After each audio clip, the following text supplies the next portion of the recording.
एक सुबह जब आप चाय का कप उठाते हैं तो क्या आप सिर्फ चाय पी रहे होते हैं या कुछ और भी हो रहा होता है?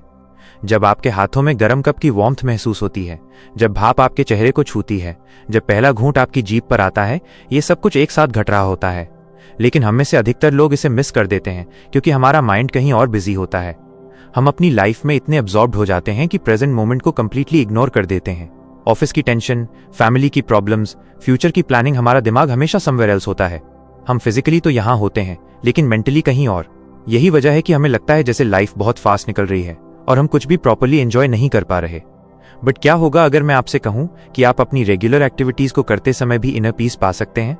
वॉकिंग करते समय, खाना खाते समय, यहां तक कि डिशेस धोते समय भी। ये कोई मैजिक नहीं है बल्कि एक सिंपल प्रैक्टिस है जो आपकी पूरी लाइफ को ट्रांसफॉर्म कर सकती है। माइंडफुलनेस का मतलब है प्रेजेंट में होना, अपने हर एक्शन को पूरी अवेयरनेस के साथ करना। जब आप माइंडफुल होते हैं तो ऑर्डिनरी मोमेंट्स भी एक्स्ट्रॉर्डिनरी बन जाते हैं। आपकी ब्रीदिंग में रिदम मिलती है, आपका माइंड काम हो जाता है और आप रियलाइज करते हैं कि हैप्पीनेस कहीं दूर नहीं बल्कि right here right now available है। नमस्ते दोस्तों, स्वागत है आपका audio books by Indwar YouTube channel में। आज की ऑडियो बुक है the miracle of mindfulness book by Thich Nhat Hanh. तो चलिए शुरू करते हैं आज के बुक पर आधारित एक काल्पनिक कहानी। गुजरात के अहमदाबाद शहर में रहने वाले धनंजय कुमार की जिंदगी एक एंडलेस रेस में फंसी हुई थी। 29 साल का ये सॉफ्टवेयर इंजीनियर हर दिन ऑफिस जाता, लेट नाइट तक कोडिंग करता और वीकेंड में भी प्रोजेक्ट्स कंप्लीट करने में बिजी रहता। उसका डेली रूटीन इतना हेक्टिक था कि वो अपने साथ ही नहीं, अपने पेरेंट्स और फ्रेंड्स के साथ भी प्रॉपर्ली टाइम नहीं बिता पा रहा था। धनंजय का जन्म वडोदरा के एक मिडिल क्लास फैमिली में हुआ था। उसके फादर एक गवर्नमेंट ऑफिसर थे और मदर एक स्कूल टीचर। बचपन से ही उसे अच्छे मार्क्स लाने का प्रेशर था। इंजीनियरिंग कॉलेज में एडमिशन के बाद भी यही स्टोरी कंटिन्यू रही। गुड प्लेसमेंट पाने के लिए रात दिन पढ़ाई करनी पड़ी। फिर जॉब मिलने के बाद भी सक्सेस की रेस में वो इतना इन्वॉल्व हो गया कि लाइफ का एक्चुअल मीनिंग ही भूल गया था। हर मॉर्निंग अलार्म बजने पर वो इरिटेटेड फील करता। ट्रैफिक में स्टक होकर ऑफिस पहुंचने तक वो ऑलरेडी टायर्ड हो जाता। मीटिंग्स, डेडलाइंस, क्लाइंट कॉल्स की वजह से पूरा दिन स्ट्रेस में गुजरता। इवनिंग को घर आकर भी वो रिलैक्स नहीं हो पाता क्योंकि माइंड में हमेशा नेक्स्ट डे के टास्क्स घूमते रहते। धनंजय को लगता था कि लाइफ में कुछ तो मिसिंग है। मनी तो अच्छी कमा रहा था, करियर भी वेल सेटल्ड था, लेकिन फिर भी कहीं ना कहीं एक एम्प्टीनेस फील करता था। फ्रेंड्स के साथ पार्टी में जाता तो भी माइंड समवेयर एल्स होता। फैमिली के साथ डिनर करते टाइम भी फोन चेक करता रहता। यहां तक कि रात को सोते टाइम भी थॉट्स का जाल उसे पीसफुल स्लीप नहीं लेने देता था। एक दिन ऑफिस में अनयूजुअल इंसिडेंट हुआ। धनंजय का कॉलीग और best friend Amit suddenly collapse हो गया। हॉस्पिटल ले जाने पर पता चला कि उसे सीवियर एंजाइटी अटैक आया था। डॉक्टर ने बताया कि एक्सेसिव वर्क प्रेशर और लाइफस्टाइल की वजह से ये हुआ है।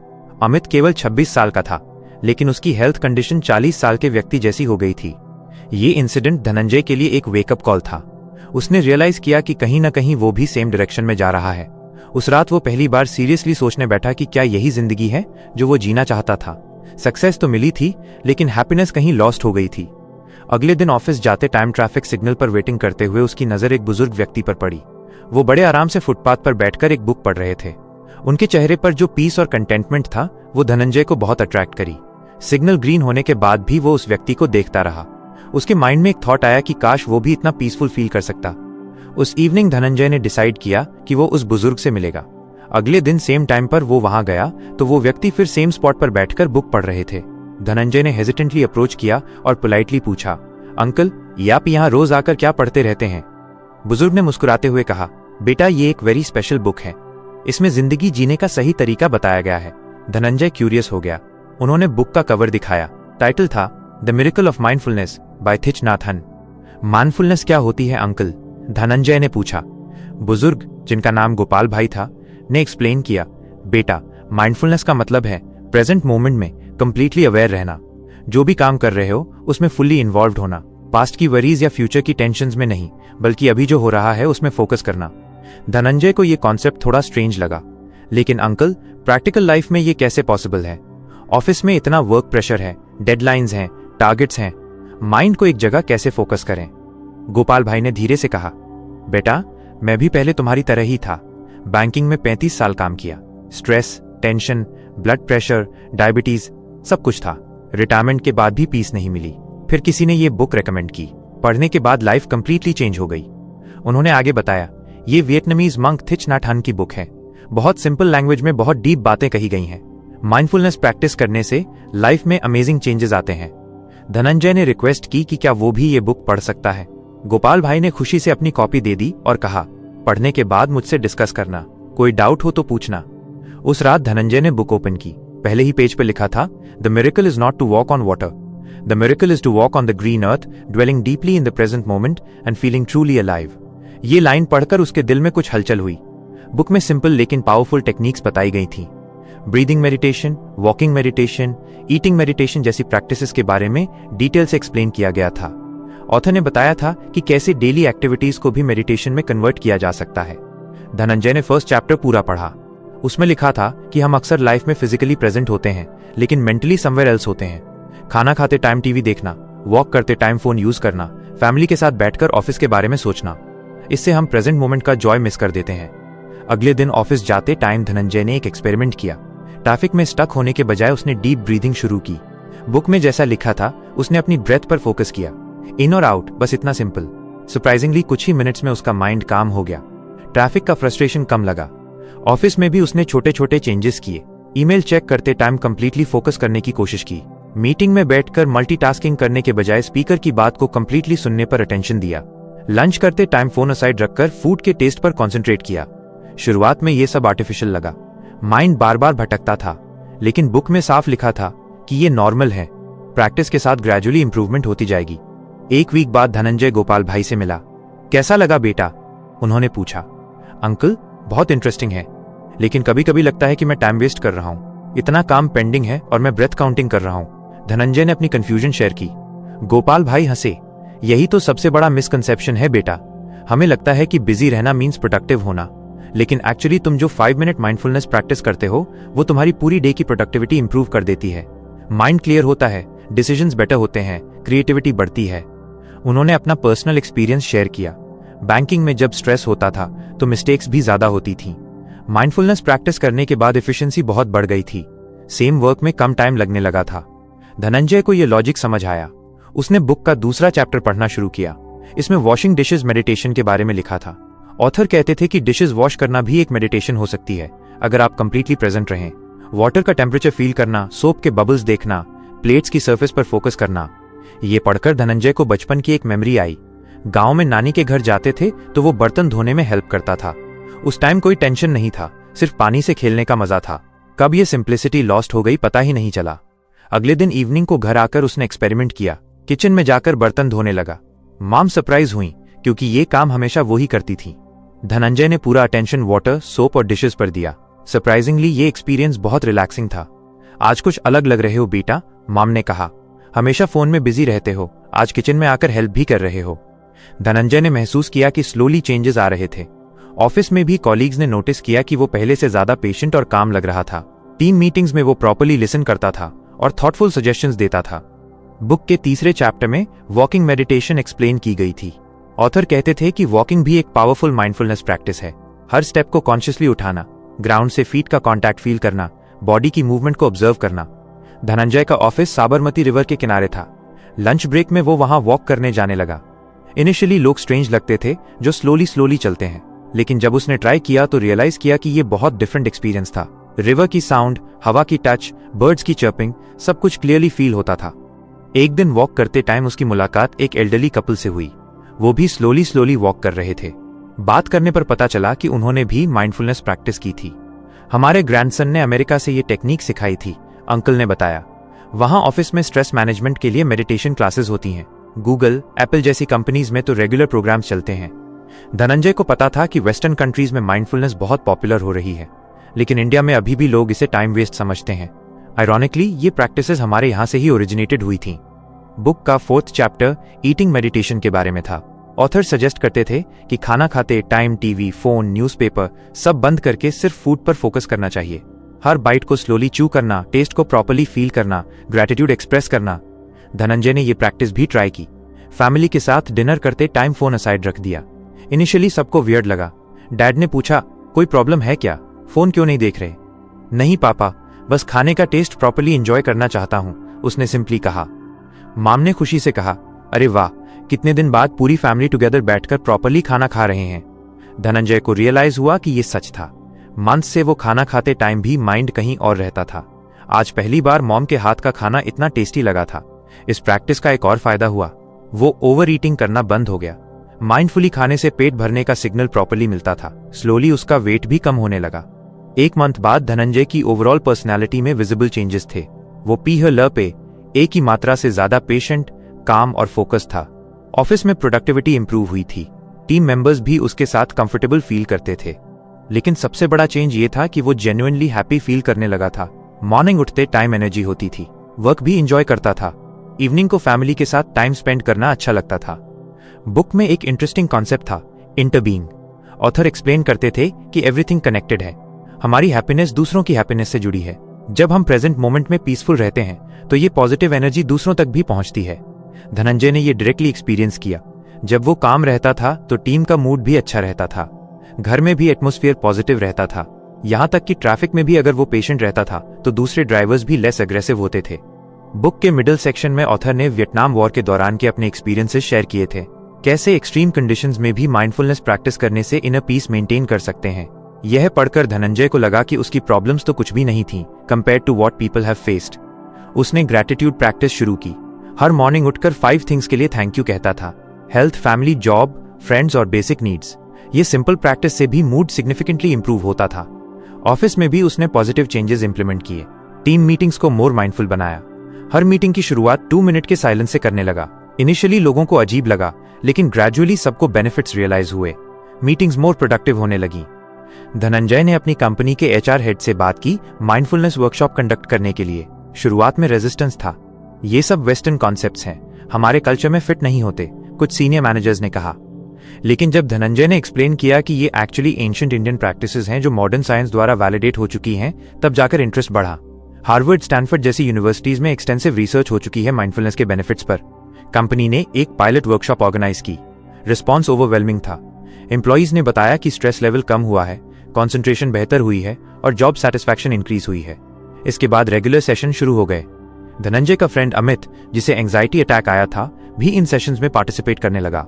उसकी हेल्थ भी ग्रेजुअली इंप्रूव होने लगी। डॉक्टर ने भी कंफर्म किया कि स्ट्रेस पैरामीटर्स बेटर हो गए हैं। बुक का लास्ट सेक्शन इंगेज्ड बुद्धिज्म के कॉन्सेप्ट के बारे में था। ऑथर कहते थे कि पर्सनल ट्रांसफॉर्मेशन के साथ साथ सोसाइटी की बेटरमेंट के लिए भी काम करना चाहिए। माइंडफुलनेस प्रैक्टिस से जो इनर पीस मिलती है उसे आउटर वर्ल्ड में भी स्प्रेड करना चाहिए। धनंजय ने यह सीरियसली लिया। उसने अपनी लोकेलिटी में एक मेडिटेशन ग्रुप स्टार्ट किया। वीकेंड पर नियर बाय पार्क में फ्री सेशंस कंडक्ट करने लगा। इनिशियली कुछ ही लोग आते थे, लेकिन वर्ड ऑफ माउथ से ग्रेजुअली ग्रुप बड़ा होता गया। ग्रुप में डिफरेंट एज ग्रुप्स के लोग थे, कॉलेज स्टूडेंट से लेकर रिटायर्ड पर्सन्स तक। सबकी अपनी अपनी चैलेंजेस थीं, लेकिन माइंडफुलनेस प्रैक्टिस से सबको कुछ न कुछ बेनिफिट हो रहा था। एक यंग मदर ने शेयर किया कि पोस्टपार्टम डिप्रेशन की वजह से वो बहुत डिस्टर्ब रहती थी।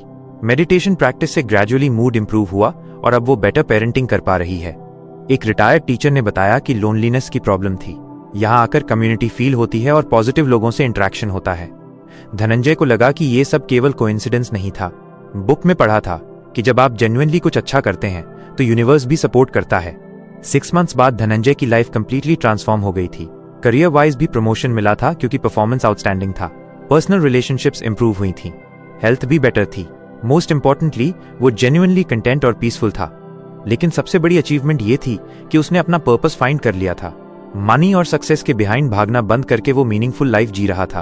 वर्क भी एंजॉय करता था क्योंकि अब वो पैशन से करता था, कंपल्शन से नहीं। गोपाल भाई से मिलने पर उन्होंने कहा, बेटा तुमने बुक को सिर्फ पढ़ा नहीं, जिया है। यही असली ट्रांसफॉर्मेशन होती है। धनंजय ने रियलाइज किया कि द मिरेकल ऑफ माइंडफुलनेस सिर्फ एक बुक नहीं थी, बल्कि लाइफ का नया पर्सपेक्टिव थी। ये सिखाती थी कि हैप्पीनेस एक्सटर्नल अचीवमेंट्स में नहीं, बल्कि प्रेजेंट मोमेंट की अवेयरनेस में है। आज जब वो मॉर्निंग उठता है तो पहले ग्रेटफुल फील करता है। ऑफिस जाते टाइम ट्रैफिक को कर्स करने के बजाय ब्रीदिंग प्रैक्टिस करता है। वर्क करते टाइम मल्टीटास्किंग के बजाय one thing at a time focus करता है। इवनिंग को फैमिली के साथ क्वालिटी टाइम स्पेंड करता है। नाइट को पीसफुल स्लीप लेता है। ये सब चेंजेस एक्सटर्नल नहीं थे। Same job, same family, same city, लेकिन पर्सपेक्टिव चेंज हो गया था। जिंदगी को देखने का नजरिया बदल गया था। धनंजय ऑफन सोचता था कि काश उसे ये बुक पहले मिली होती। कितना टाइम वेस्ट किया था अननेसेसरी वरीज और टेंशन्स में। लेकिन फिर रियलाइज करता था कि ये भी पास्ट की थिंकिंग है। इंपॉर्टेंट ये है कि अब वो प्रेजेंट में है और हर मोमेंट को फुली लाइव कर रहा है। बुक का एक कोट उसे हमेशा याद रहता था, thanks to impermanence everything is possible. Life में जो भी नेगेटिव पैटर्न्स बन गए थे वो परमानेंट नहीं थे। चेंज पॉसिबल था, बस राइट अप्रोच और कंसिस्टेंट प्रैक्टिस की जरूरत थी। धनंजय का ट्रांसफॉर्मेशन इंस्पायर करके कई लोगों ने भी माइंडफुलनेस प्रैक्टिस शुरू की। उसके पेरेंट्स, फ्रेंड्स, कॉलीग्स सबने पॉजिटिव चेंजेस ऑब्जर्व किए। ये रिपल इफेक्ट था जिसके बारे में बुक में मेंशन था। आज धनंजय 32 साल का है, एक सक्सेसफुल प्रोफेशनल है, लेकिन सक्सेस की डेफिनेशन चेंज हो गई है। पहले सक्सेस मतलब था मनी, पोजीशन, रिकॉग्निशन। अब सक्सेस मतलब है इनर पीस, मीनिंगफुल रिलेशनशिप्स और कंट्रीब्यूशन टू सोसाइटी। वो अब भी वही काम करता है, लेकिन अप्रोच कंप्लीटली डिफरेंट है। वर्क को वर्शिप की तरह करता है, कॉलीग्स को फ्रेंड्स की तरह ट्रीट करता है, चैलेंजेस को अपॉर्चुनिटीज की तरह देखता है। महत्वपूर्ण बात यह है कि यह ट्रांसफॉर्मेशन ओवरनाइट नहीं हुई थी। कंसिस्टेंट प्रैक्टिस, पेशेंस और कमिटमेंट की जरूरत थी। कई बार माइंड पुराने पैटर्न्स में वापस जाना चाहता था, लेकिन रेगुलर मेडिटेशन प्रैक्टिस से वापस ट्रैक पर आ जाता था। धनंजय की स्टोरी सिर्फ पर्सनल ट्रांसफॉर्मेशन की नहीं है, बल्कि इसका मैसेज ये है कि कोई भी व्यक्ति अपनी लाइफ में पॉजिटिव चेंजेस ला सकता है। जरूरत है सिर्फ राइट गाइडेंस और सिंसियर एफर्ट की। द मिरेकल ऑफ माइंडफुलनेस ने धनंजय को सिखाया कि लाइफ में सबसे वैल्यूएबल चीज है प्रेजेंट मोमेंट। पास्ट में रिग्रेट्स करना या फ्यूचर की एंजाइटी करना टाइम वेस्ट है। जो अभी है वो पूरी तरह से जीना चाहिए। आज भी वो उस पार्क में जाता है जहां पहली बार गोपाल भाई से मिला था। अब वो खुद भी वहां बैठकर बुक पढ़ता है और अगर कोई क्यूरियस पर्सन पूछता है तो अपनी स्टोरी शेयर करता है। लाइफ का ये जर्नी कंटिन्यू है। हर डे एक न्यू अपॉर्चुनिटी है माइंडफुलनेस प्रैक्टिस करने की, कंपैशन शो करने की और मीनिंगफुल लाइफ जीने की। धनंजय जानता है कि ये पाथ इजी नहीं है, लेकिन डेफिनेटली वर्थ इट है। बुक ने उसे जो सबसे इंपॉर्टेंट लेसन दी वो ये थी कि हैप्पीनेस एक डेस्टिनेशन नहीं है, बल्कि एक वे ऑफ लिविंग है। जब आप प्रेजेंट मोमेंट में फुली अलाइव होते हैं, तभी लाइफ की रियल ब्यूटी एक्सपीरियंस करते हैं। इस ट्रांसफॉर्मेशन के साथ धनंजय की जर्नी अभी भी जारी है। हर डे न्यू लर्निंग होती है, न्यू चैलेंजेस आती हैं, लेकिन अब उसके पास टूल्स हैं उनसे डील करने के। माइंडफुलनेस प्रैक्टिस ने उसे इनर स्ट्रेंथ दी है, जो कि लाइफ की सबसे वैल्यूएबल एसेट है। यह स्टोरी एक सिंपल मैसेज के साथ एंड होती है। जिंदगी में सबसे बड़ा मिरेकल यह है कि हम अलाइव हैं, अवेयर हैं और हर मोमेंट को कॉन्शियसली एक्सपीरियंस कर सकते हैं। बस जरूरत है इस अवेयरनेस को डेवलप करने की, और फिर देखिए कि कैसे आपकी पूरी लाइफ ट्रांसफॉर्म हो जाती है। जानते हैं बुक की कुछ इंपॉर्टेंट बातें। जब हम अपनी डेली लाइफ की भागदौड़ में खो जाते हैं, तो थिच नाथ हंट की ये प्रोफाउंड टीचिंग हमें एक सिंपल लेकिन रेवोल्यूशनरी ट्रूथ की याद दिलाती है। हर मोमेंट एक मिरेकल है, बस हमें उसे देखने की आंखें चाहिए। द मिरेकल ऑफ माइंडफुलनेस केवल एक बुक नहीं है, बल्कि जीने का एक नया तरीका है जो हमारे अंदर छुपी हुई शांति और खुशी को जगाता है। मॉडर्न वर्ल्ड की कॉम्प्लेक्सिटी में हम अक्सर भूल जाते हैं कि सबसे गहरे ट्रूथ्स अक्सर सबसे सिंपल होते हैं। एक कप ऑफ टी पीना, सांस लेना या बर्तन धोना भी मेडिटेशन हो सकता है, अगर हम पूरी अवेयरनेस के साथ करें। यही तो है माइंडफुलनेस का असली एसेंस, जो थिच नाथ हंट इतनी ब्यूटीफुली एक्सप्लेन करते हैं। वे हमें दिखाते हैं कि एनलाइटनमेंट किसी डिस्टेंट माउंटेन की केव में नहीं मिलती, बल्कि हमारे किचन में, गार्डन में या बस वॉकिंग करते समय भी मिल सकती है। इस बुक की सबसे पावरफुल बात यह है कि ये हमें कॉम्प्लिकेटेड टेक्निक्स नहीं सिखाती, बल्कि सिंपल अवेयरनेस की पावर दिखाती है। जब आप अपने ब्रेकफास्ट को पूरे अटेंशन से खाते हैं, तो आप सिर्फ फूड नहीं खा रहे, बल्कि प्रेजेंट मोमेंट के साथ डीप कनेक्शन बना रहे हैं। जब आप अपने बच्चे की हंसी को पूरी अवेयरनेस से सुनते हैं, तो आप लाइफ की असली रिचनेस को एक्सपीरियंस कर रहे हैं। लेकिन माइंडफुलनेस का प्रैक्टिस करना कोई इजी टास्क नहीं है।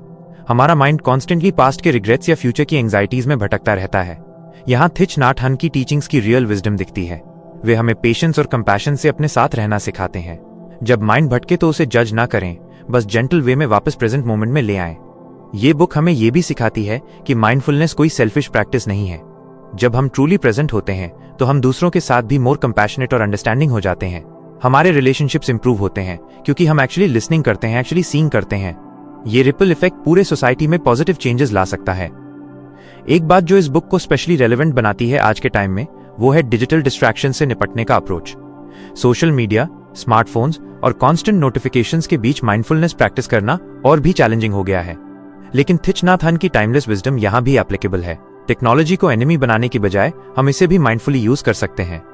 इस जर्नी में सबसे ब्यूटीफुल डिस्कवरी ये है कि हर ऑर्डिनरी मोमेंट में एक्स्ट्रॉर्डिनरी मैजिक छुपा है। आपके घर के बाहर चर्पिंग बर्ड्स, मॉर्निंग की फ्रेश एयर या लव्ड वंस का साथ, ये सब मिरेकल्स हैं जो हम डेली बेसिस पर मिस कर देते हैं। माइंडफुलनेस हमारी परसेप्शन को ट्रांसफॉर्म कर देती है। सडनली लाइफ एक प्रॉब्लम सॉल्व करने का चैलेंज नहीं रह जाती, बल्कि एक ब्यूटीफुल एक्सपीरियंस बन जाती है।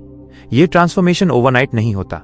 ये एक ग्रेजुअल प्रोसेस है जिसमें पेशेंस, प्रैक्टिस और सेल्फ कंपैशन की जरूरत होती है। कई बार हम फील कर सकते हैं कि हम प्रॉपर्ली प्रैक्टिस नहीं कर रहे या हमारा माइंड कंट्रोल नहीं हो रहा। ये नॉर्मल है, और यहीं पर थिच नाथ हंट की जेंटल गाइडेंस काम आती है। वे हमें रिमाइंड करते हैं कि माइंडफुलनेस कोई परफॉर्मेंस नहीं है जिसमें परफेक्ट होना जरूरी है। इस बुक का सबसे प्रोफाउंड मैसेज ये है कि पीस और हैप्पीनेस कहीं बाहर नहीं है, ये हमारे अंदर ही अवेलेबल है हर मोमेंट। हमें कोई स्पेशल कंडीशंस क्रिएट करने की जरूरत नहीं है, बस प्रेजेंट मोमेंट में फुल्ली आ जाना है। ये सो सिंपल लगता है कि हम इसकी पावर को अंडर एस्टिमेट कर देते हैं। जैसे जैसे आप इस प्रैक्टिस को अपनी लाइफ में इंटीग्रेट करते हैं, आप नोटिस करेंगे कि आपका रिलेशनशिप विद स्ट्रेस, एंगर और एंग्जाइटी चेंज होने लगता है। ये नेगेटिव इमोशंस कंप्लीटली डिसअपीयर नहीं हो जाते, लेकिन आप इनके साथ डिफरेंटली रिलेट करने लगते हैं। आप इन्हें टेम्पररी क्लाउड्स की तरह देखने लगते हैं जो क्लियर स्काई को टेम्पररीली कवर कर रहे हैं। डेली रूटीन के स्मॉल मोमेंट्स में माइंडफुलनेस को इनकॉर्पोरेट करना लाइफ चेंजिंग हो सकता है। मॉर्निंग में उठकर कुछ डीप ब्रेथ्स लेना, टी बनाते समय प्रोसेस को माइंडफुली ऑब्जर्व करना, या रात को सोने से पहले दिन की ग्रेटफुल मोमेंट्स को रिकॉल करना, ये सब सिंपल प्रैक्टिसेस हैं जो ग्रेजुअली आपकी एंटायर पर्सपेक्टिव शिफ्ट कर देती हैं। फैमिली लाइफ में भी माइंडफुलनेस की एप्लीकेशन अमेजिंग रिजल्ट्स देती है। जब आप अपने स्पाउस या चिल्ड्रन के साथ फुली प्रेजेंट रहते हैं तो रिलेशनशिप्स की क्वालिटी ड्रामेटिकली इंप्रूव हो जाती है। कॉन्फ्लिक्ट्स कम होते हैं क्योंकि आप एक्चुअली समझने की कोशिश कर रहे होते हैं, रिएक्ट नहीं कर रहे। वर्क एनवायरनमेंट में भी माइंडफुलनेस प्रैक्टिस करना पॉसिबल है। मीटिंग्स में फुली लिसनिंग करना, ईमेल्स माइंडफुली रीड करना या लंच ब्रेक को एक्चुअल ब्रेक की तरह यूज करना, ये सब वेज हैं जिनसे प्रोफेशनल लाइफ में भी पीस और एफिशिएंसी ला सकते हैं। थिच नाट हन की टीचिंग्स का एक और इम्पॉर्टेंट एस्पेक्ट है नेचर के साथ कनेक्शन। वे बार बार एम्फसाइज करते हैं कि हम नेचर का पार्ट हैं, सेपरेट नहीं। जब हम गार्डन में प्लांट्स को वाटर करते हैं या स्काई को देखते हैं तो ये कनेक्शन नेचुरली फील होता है। ये पर्सपेक्टिव एनवायरमेंटल कॉन्शियसनेस भी डेवलप करता है।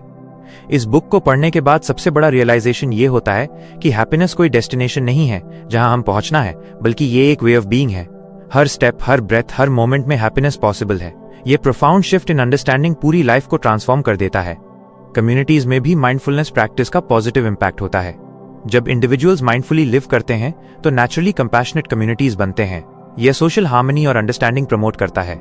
थिच नट हन का विजन एक माइंडफुल सोसाइटी का है जहां लोग एक द पे बड़े ऊ की मात्रा सरी के साथ डीप रिस्पेक्ट और अंडरस्टैंडिंग के साथ रहते हैं।